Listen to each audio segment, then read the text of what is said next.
You're listening to the Monocle Daily, first broadcast on the 17th of September 2024 on Monocle Radio. Thousands of Hezbollah members injured by exploding pagers in Lebanon. European Commission President Ursula von der Leyen introduces her new commission, and a green light at last for one of Earth's more overdue pedestrianisations. I'm Andrew Muller. The Monocle Daily starts now.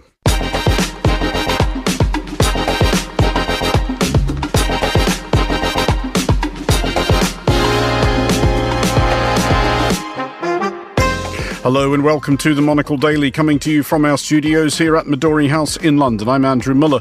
My guests Terry Stiastny and Stephen Diel will discuss the day's stuff, and we'll hear from the economist David McWilliams about his new book, Exploring Humankind's Vexed Relationship with Money. Stay tuned, all that and more coming up right here on the Monocle Daily.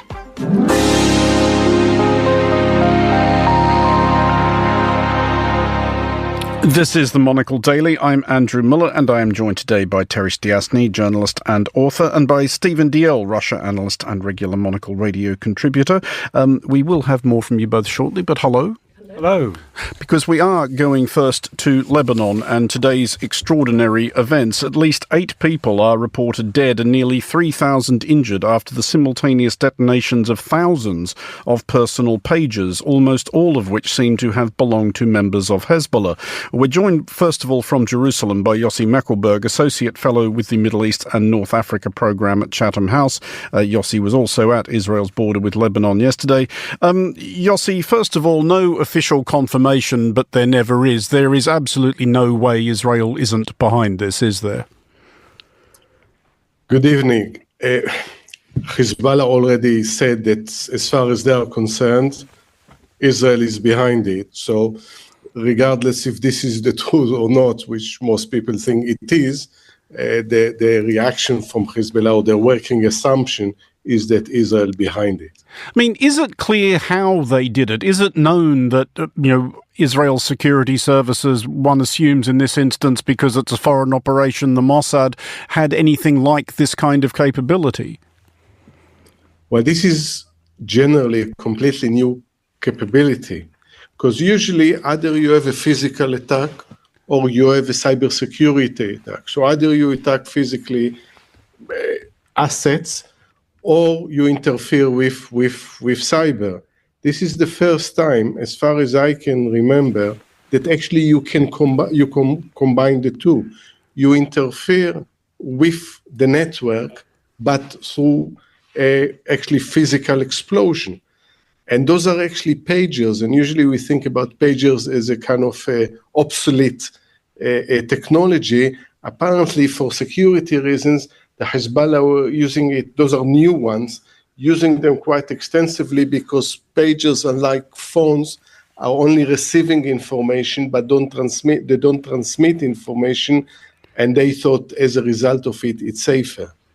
I mean, it is, an absolutely astonishing endeavour, but it's also no small thing for any state to announce the fact that it has a capability of this sort, that it has so completely penetrated an enemy.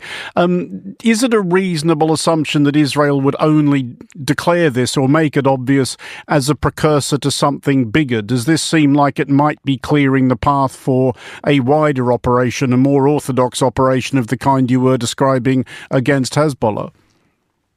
Let me put it like this.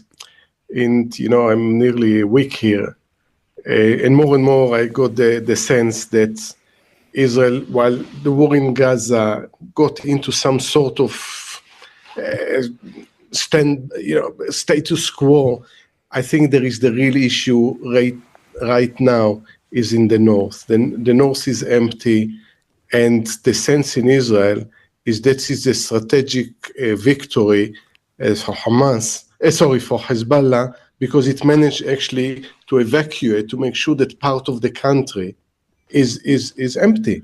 And all what I got, that at one point or another, Israel would like to break this stalemate. What no one expected is what we saw this afternoon. This came as a complete surprise. Whether this will follow a military operation The scale of it remains to be seen. There are two questions here. Whether it actually was a message to Hezbollah, look, we know exactly where you live. We know exactly what to do. We can hurt you. Let's stop it and allow 60,000 Israelis to go back and live back in the north of Israel.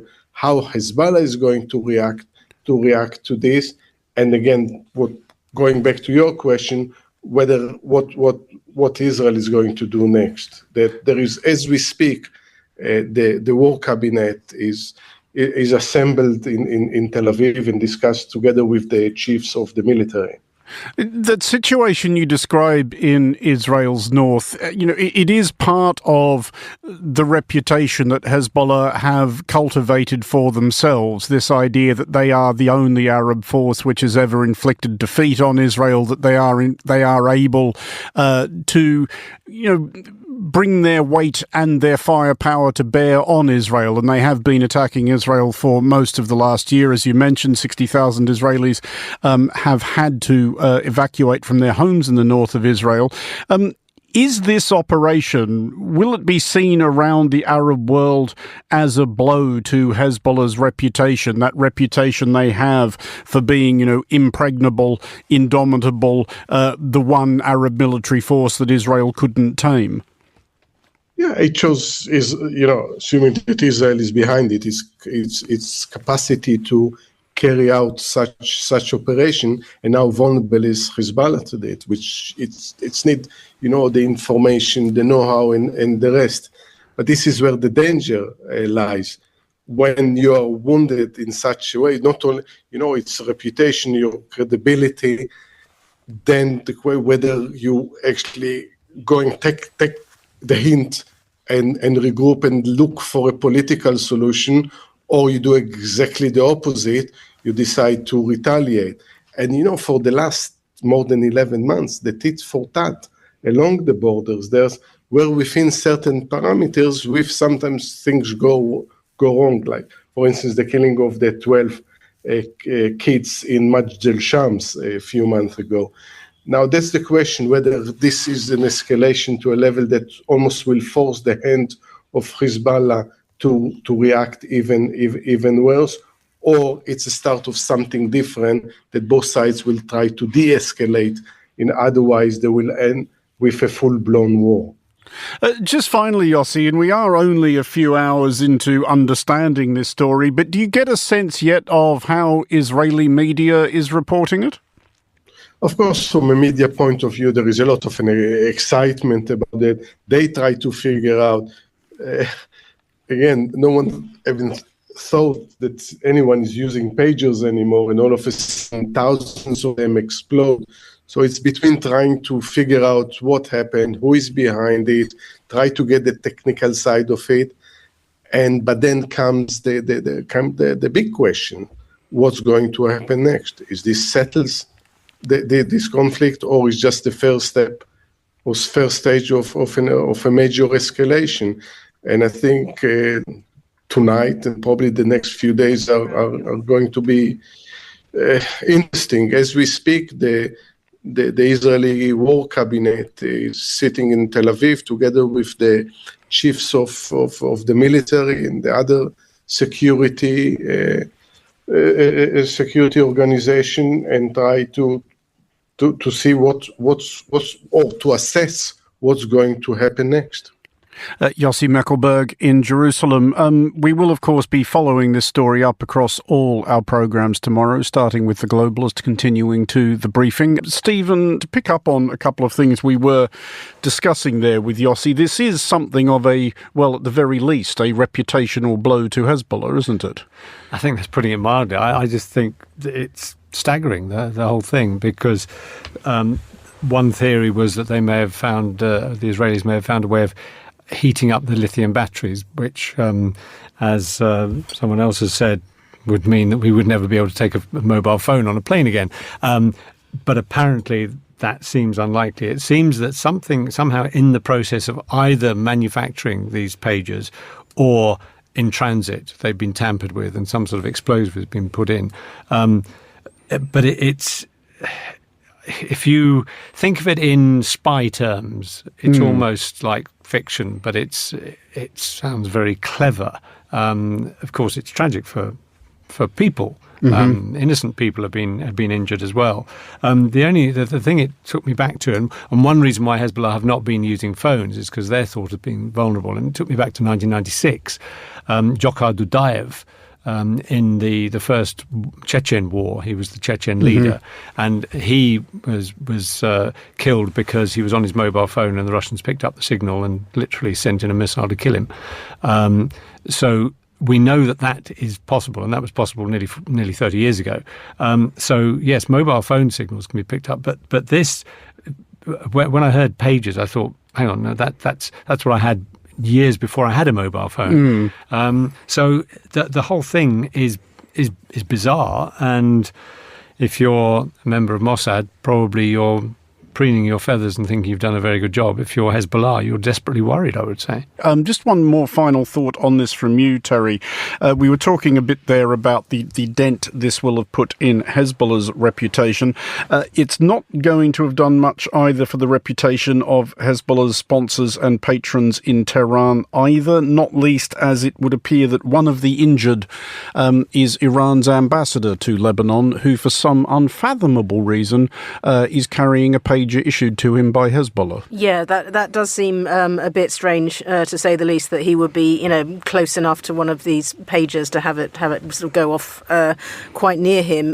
But yes, they must, be worried on all sorts of levels if Hezbollah aren't able to communicate, even in the sort of deliberate, low-tech way that they have tried to. How do you do that? I mean, you can't go and send everybody a paper note in the hope that people won't be able to blow those up.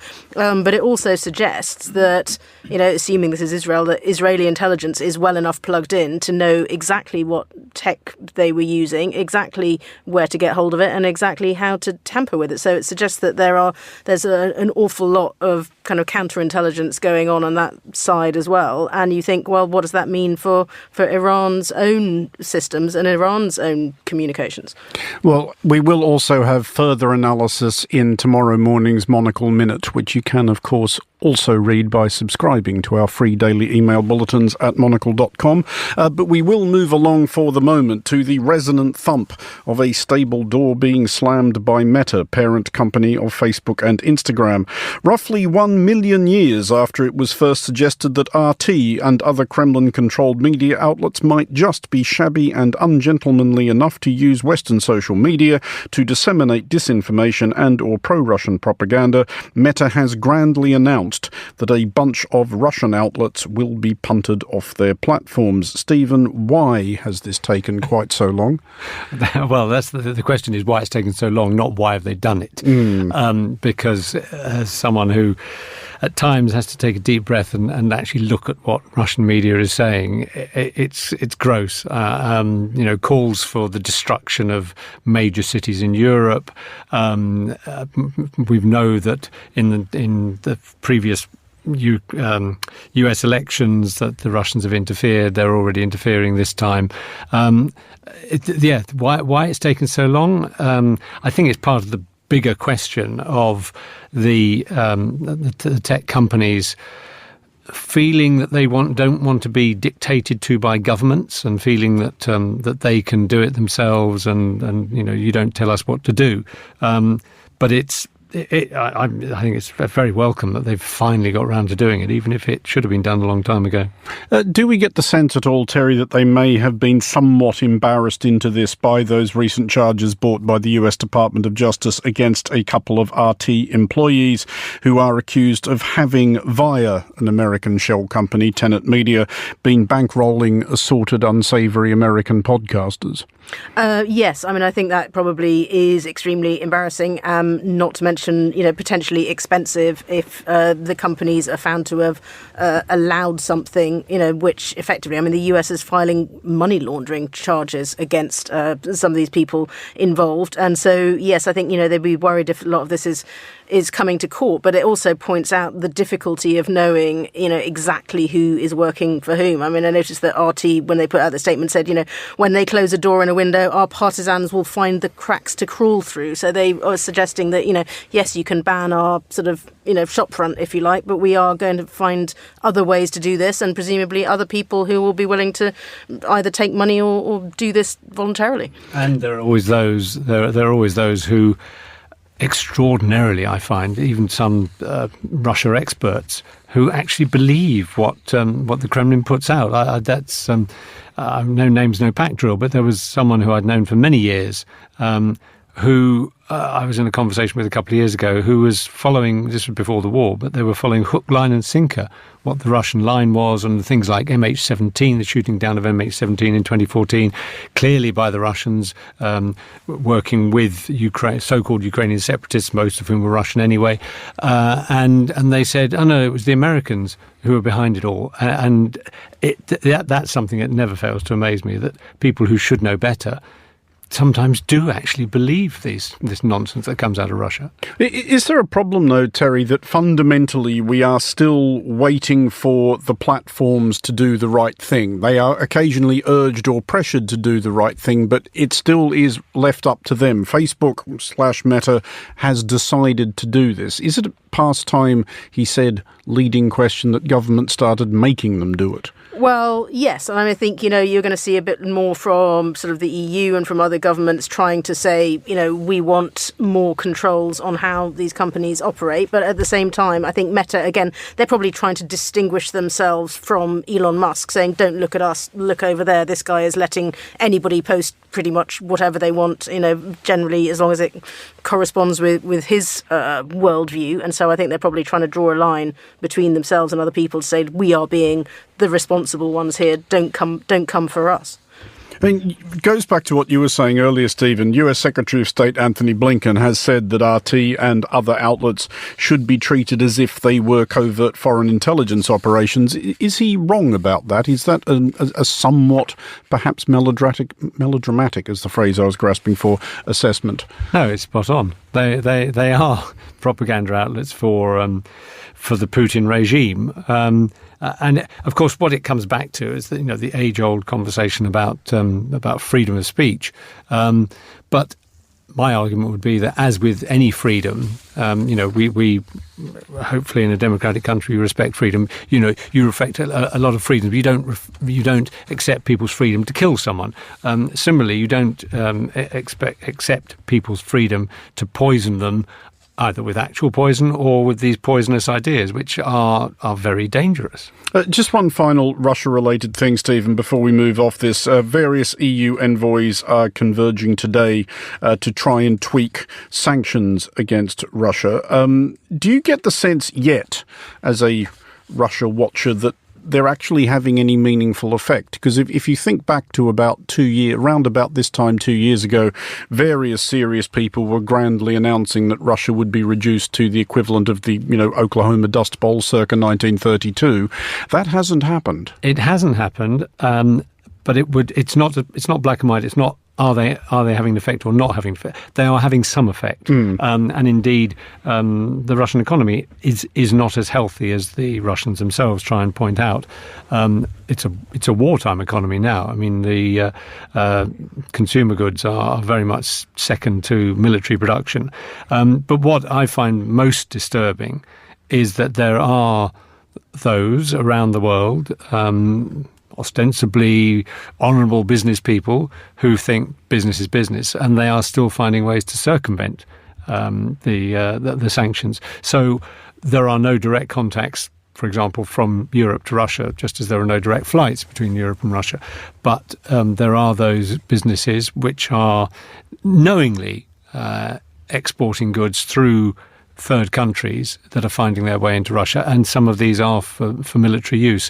A lot of them dual use, but if they're at all for military use, the Russians will use them for military.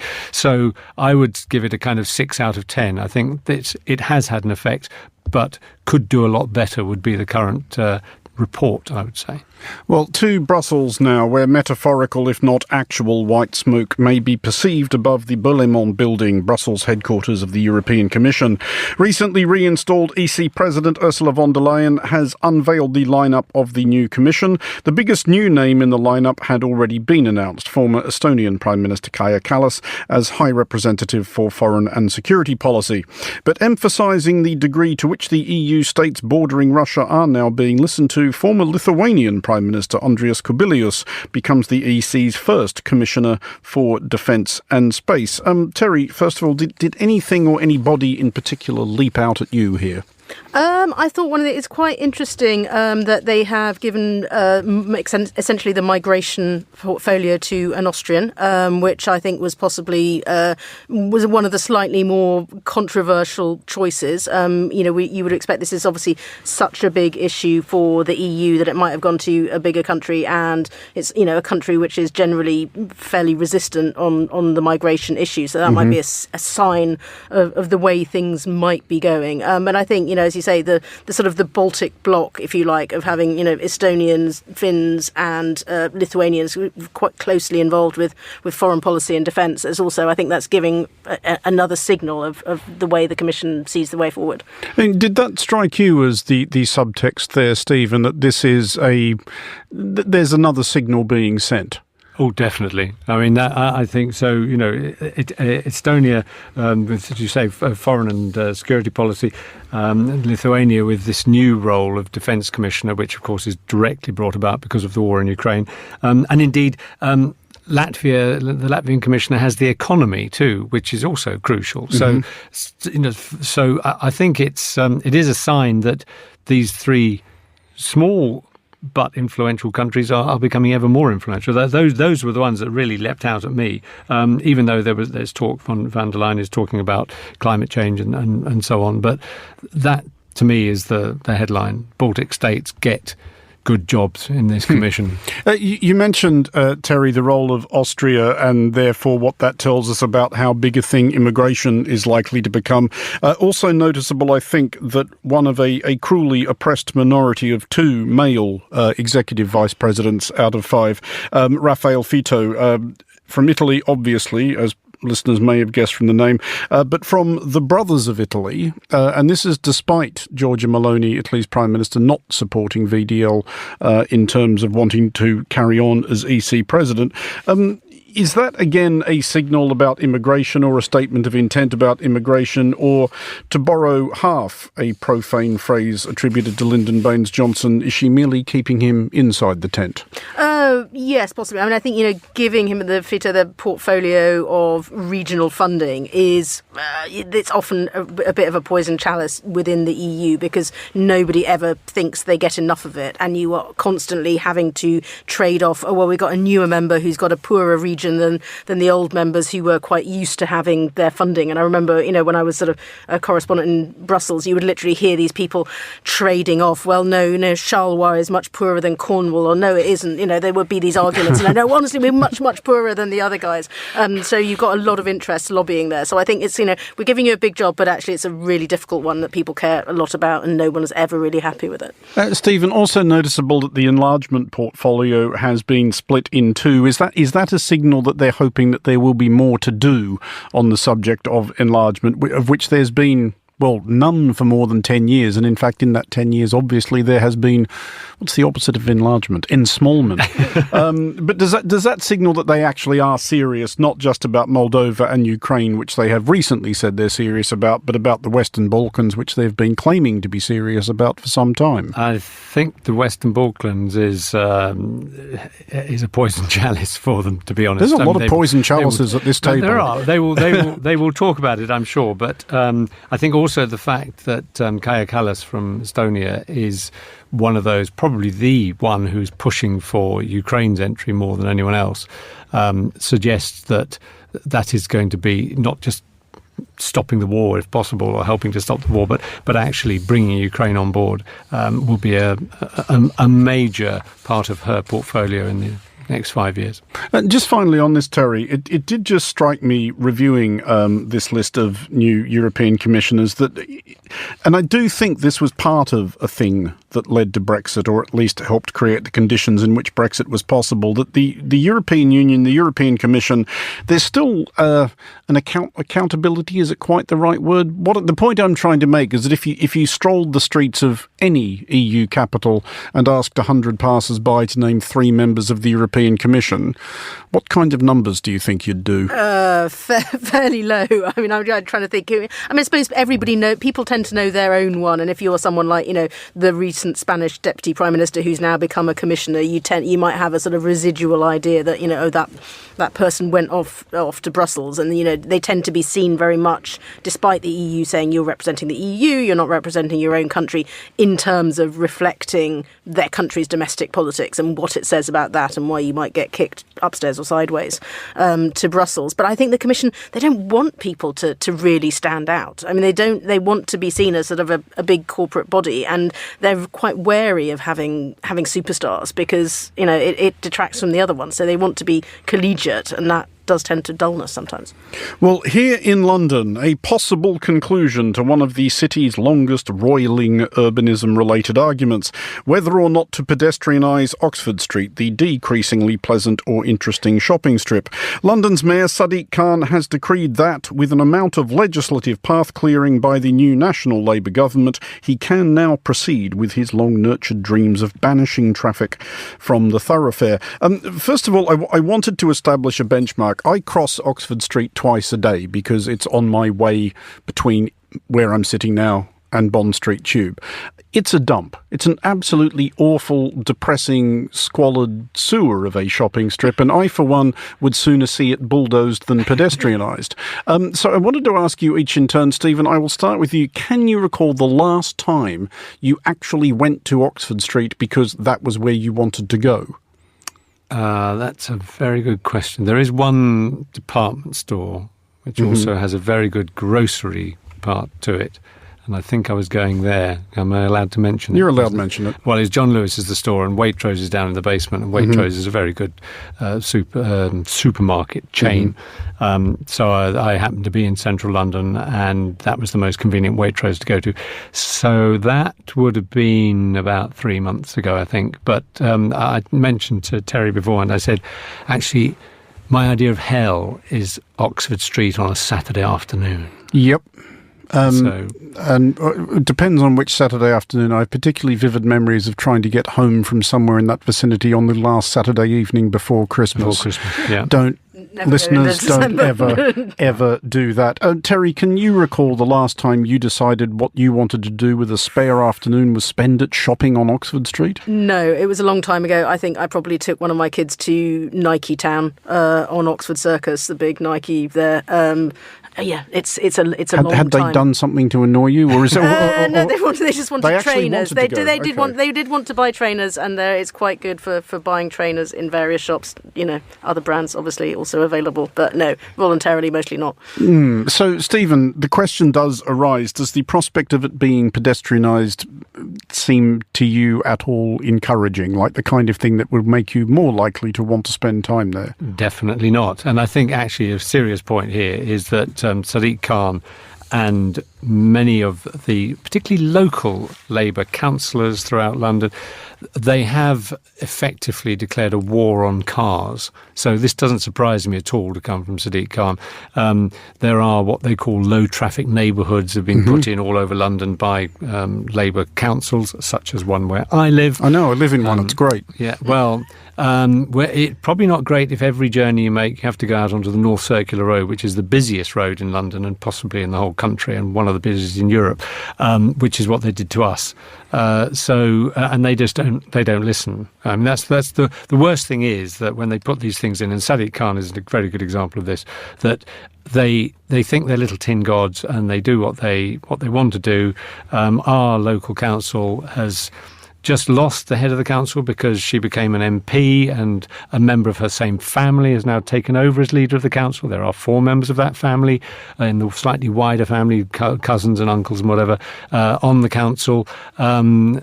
there is a word begins with C, which I couldn't possibly say on air, but it doesn't seem entirely fair. And they do what they like. They hate cars for some reason. They seem to ignore the fact that some people need a car to, if you want to take some compost to your allotment, that's a very good thing. You can't get it on a bicycle. You actually have to take a car or a vehicle to take it there. You got a wheelbarrow, Stephen. See, I don't drive a car at all, and therefore simply don't care. But I am, however, Terry, a pedestrian, and what does concern me somewhat is that though there isn't an actual declared war on pedestrians, there is a sort of campaign of indifference as we have been abandoned to the tender mercies of morons on scooters and other morons on bicycles, and not all cyclists, obviously, you know what I'm saying. But do we have any faith that any steps will be taken to stop a pedestrianised Oxford Street becoming effectively a roller derby rink? No, I think that's the difficult thing. What I really love is they've been trying to revive Oxford Street for at least 60 years. And in the 60s, apparently, they thought that the way to do this is to have a travelator, like in an airport, going along. In the 70s, they thought the best way to do this was to have cars on air cushions. And then they were going to have a tram. And now it's probably going to, as you say, going to be bicycles, and, which would be fine, but as long as people aren't complete maniacs. But the real trouble here is that are and they will be. If you don't want to go there, not so many people want to go shopping in big department stores anymore. Lots of them have closed down. The only reason to go to a nice big pedestrian street would be if there's nice things to do, nice places to sit, cafes or whatever. And I don't think people are going to open those on Oxford Street when there's Soho round the corner and there are just far nicer places to go. Well, that just sets up, finally, Terry, the question I was going to ask. Finally, can we at least hope that if this is deemed to be some sort of success, then Soho will be next? Because Soho was effectively pedestrianised during the lockdowns, and it was lovely. Yeah, it was great. I mean, that is a nice and easily walkable area where you want to stop and sit and have a drink and have a coffee and have something nice to eat. So that kind of makes more sense. I mean, Oxford Street, I happily go down it on a bus, and there is a bit of a concern about where all the buses go now, and they will be sent round, and have to be diverted round somewhere else. So I think this is another plan that, will come and go and may not entirely work. Terry Stiastny and Stephen Dalziel, thank you both for joining us. Finally, on today's show, it can't buy you happiness, or can it? And it's the root of all evil, or is it? The topic of money is often avoided amongst friends, family and colleagues, and yet there are few facts of modern human life as ubiquitous and indeed inescapable. Despite this, Irish economist David McWilliams will tell you that most of us don't understand money or how it came to dominate our lives all that well, which by extension means that we don't understand ourselves all that well. Monocle's Gunnar Grunlid sat down with David McWilliams earlier to speak about his new book, Money, A Story of Humanity, and began by asking what exactly we are all missing about the story of money. The title is Money, A Story of Humanity. And what I decided, having worked for 30 years as a professional economist, starting in the central bank, which is in effect the tabernacle where money is magicked up by a state, and then I came over here to the UK, to London, to the city, and worked in investment banking, where that money is kind of pushed into the economy in the form of credit. And then over the years, I went back to Ireland and I was observing the economy.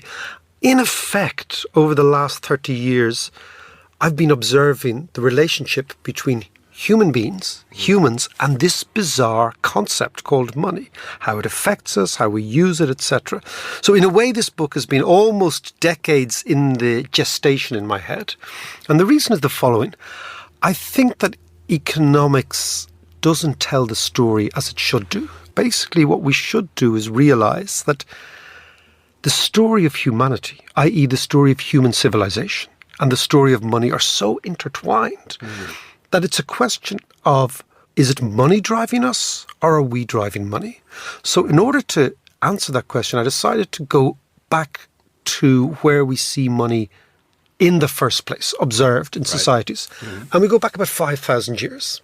And we go back to the Sumerian civilization, which is now between the Euphrates and the Tigris rivers, what is now southern Iraq. But it's the very first, or one of the very first examples of post-hunter-gatherer sophisticated societies. Right.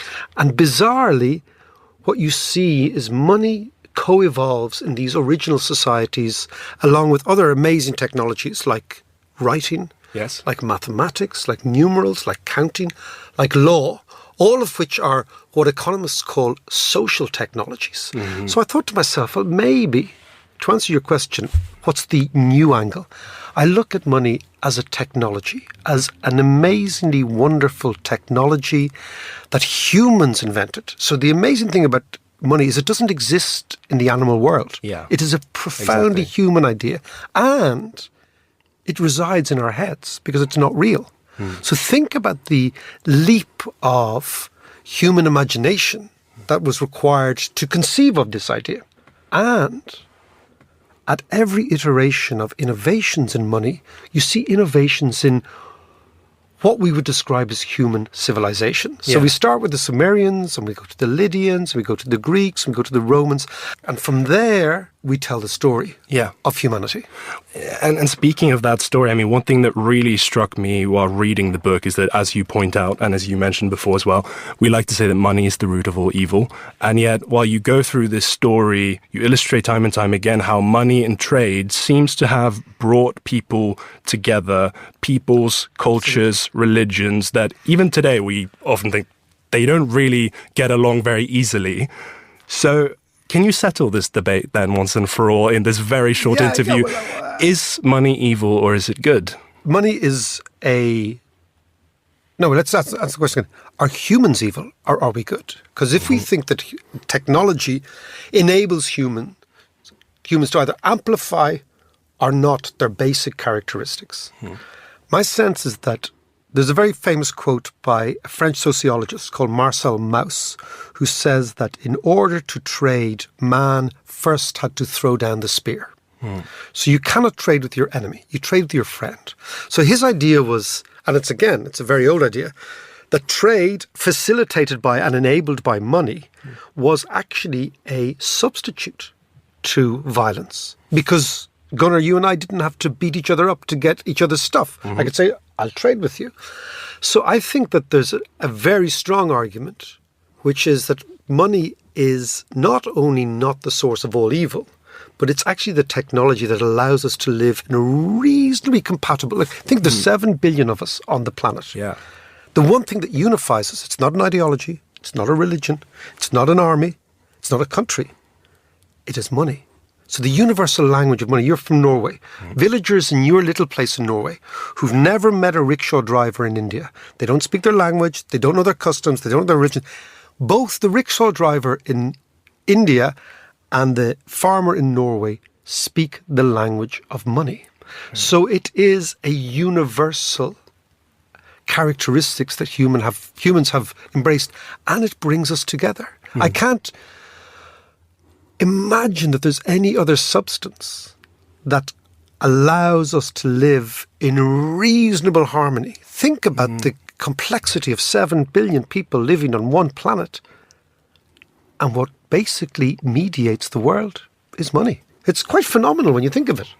And when you think of that innovation, like you mentioned before, how did we manage to create this technology and give it legitimacy, despite the fact that in and of itself, it doesn't have, that's the whole point of money, that it doesn't have the value in and of itself. How did that even come about? Because it's part of human genius, right? That there is a genius in our species, okay? We don't like to put our finger on it. But one of these mental abstraction is what humans can do, and no other animal can do it. And money is, for me, the evidential proof of mental abstraction. So I'm an economist by trade. I can tell you about inflation and interest rates and budget deficits and all that good stuff, right? But that's not the exciting part of the story for money. The exciting part of money is what it does to us as an animal, what it does to us as a species, how it has over thousands of years almost taken us by the hand and created who we are, really created who we are. You cannot conceive of modern humanity without this technology in a way in which there's no other technology like it. That's the exciting part of writing a book like this, is you open a little small antechamber in your head and you allow yourself to put together a story of humanity, weaving together these stories but conjoined by one technology, which, as you say, is ephemeral, it's mercurial. We can't really put our finger on it, and yet we all know what it is. If you don't have it, you want more of it. If you do have it, You want to make sure you don't lose it. Yeah. And it is the one aspect of, I think, our social life, our cultural life, our economic life, our political life that is ever present. And that I find fascinating. Just finally, a sort of broader question. I mean, to bring it back to the ubiquity of money and how it is such a integral part of everyone's life that it's a bit like a fish in water, never asking about water. What do you think is the danger of people generally, or our economists, or our people who work in the finance sector, not fully understanding the story of money? And what is the potential if we all got a bit better educated? Well, I mean, for most listeners, the most obvious danger are booms and busts, are calamitous increase in asset prices and then collapses and contagion and bank failures and all the stuff that we know. I mean, the most amazing thing is you think someone like Isaac Newton, possibly the most impressive brain of his time, lost his shirt on the South Sea bubble, on money. Charles Darwin lost his shirt on railway shares. So these incredibly brilliant people failed to understand the potency of money, right? So if they can't understand it, what's the hope of the average guy? The hope of the average guy is education, right? To realise that because we are a social animal and because we are unbelievably chatty, okay, and because money is social, we influence ourselves on the way up. So like if house prices are rising, people chat, oh my God, they're rising. So we get giddy together in the cycle and then we get depressed together. You know, when economists talk about the economic cycle, it's nothing more than human nature, right? That you and I we'd like to think we don't, but we do. We get infected. It's almost like this viral optimism that humans have. And then that's countered by profound pessimism when things go wrong. So I would think that educating yourselves, and I suppose I speak for my own tribe and former central bankers around the world, is that we probably could do with a dose of humility when it comes to money, because money is smarter than us, because the crowd is smarter than us. The wisdom of crowds is something very fascinating. So I would say, appraise yourself, ask the questions. You know, when you sit with your 10-year-old or your 12-year-old and they say, Dad, where does money come from? Can it run out? Who makes it up, right? Those sort of questions are not dumb. They're incredibly clever. And that's what I hope the book will elucidate for the reader. That was David McWilliams speaking to Gunnar Grunled. David's new book, Money, A Story of Humanity, is available now. That's all for this edition of the Monocle Daily. Thanks to our panellists today, Stephen Diel and Terry Stiastny, also to Yossi Meckelberg at the top of the show. Today's show was produced by Anita Riota and researched by Gunnar Grunled and Sana Jumani. Our sound engineer was Steph Chungu. I'm Andrew Muller here in London. The Daily is back at the same time tomorrow. Thanks for listening.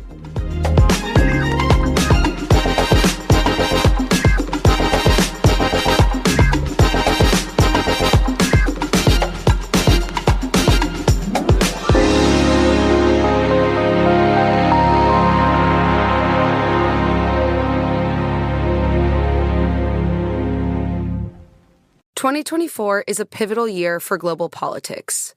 Meanwhile, conflict, climate change, and AI dominate the headlines. What do these global stories mean for you? The Financial Times offers fearless thinking in defining moments. Its trusted journalists deliver impartial analysis on the world's biggest news events, helping you to form your own bold opinions.